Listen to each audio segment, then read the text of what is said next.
Tengok luaran belakang kereta private ni dah cabut dah bonjournya. Hello guys, ajak sini. Ini hari kita ada satu private. Tukar luaran belakang. Tengok. Dia punya bush. Sampai dah terkeluar macam ni. Yang belah dalam punya masih elok tapi tengoklah dah crack habis. Yang belah luar habis. Kiri kanan sama.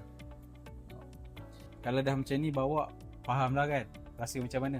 Bunyi eok memang teruk lah bunyinya.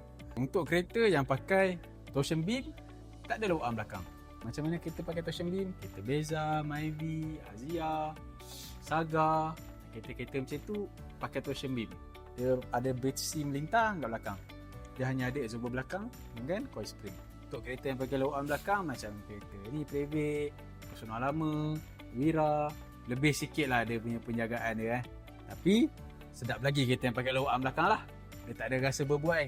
Dan untuk kereta yang ada luaran belakang memang kena alignment belakang. Kereta torsion beam tak ada. Macam mana rupa torsion beam, tengok atas dekat belakang. So itulah dia.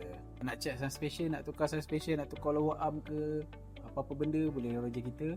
Jangan lupa like dan follow kita banyak ilmu emosi. Ada apa-apa soalan boleh komen, nanti kita reply. Itu saja. Thank you. Bye.